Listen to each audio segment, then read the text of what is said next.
வரைக்கும் அவருக்கு எதிர்கொண்டு போக புறப்படுங்கள் என்கிற சத்தம் நம்மள்கிட்ட கேட்கும் பொழுது நம்ம எப்பொழுதுமே ஆயத்தமாக இருக்கணும் அப்படின்னு சொல்லி வேதவசனம் சொல்கிறது. தீவெட்டிகளில் எப்பொழுதுமே நம்ம எண்ணெய் உள்ளவர்களாய் காணப்பட வேண்டும்.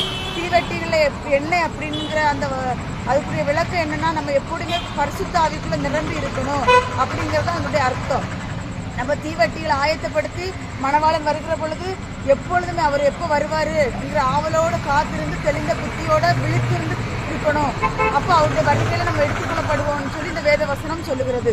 இந்த கடைசி காலம், இது கடைசி காலமாக இருக்கிறபடியால் நாம் மணவாளன் வருகிறதற்கு இந்த பூமியிலே அநேக அடையாளங்கள் நடந்து கொண்டிருக்கிறது. இயேசு கிறிஸ்து இந்த பூமியில என்னென்ன சொல்லிட்டு போனாரோ அந்த அடையாளங்கள் எல்லாம் இந்த நாட்களில் பூமியில் நடந்து கொண்டிருக்கிறது. அதனால நாம் எப்பொழுதும் ஜாக்கிரதையுடன் இருக்கணும், விழித்திருக்கணும். தீவெட்டிகளில் எப்பொழுதும் எண்ணெய் உள்ளவர்களாய் காணப்பட வேண்டும். பரிசுத்த ஆவியின் அபிஷேகம் பெற்றுக்கொண்டால் மட்டும் பத்தாது. நம்ம எப்பொழுதுமே பரிசுத்த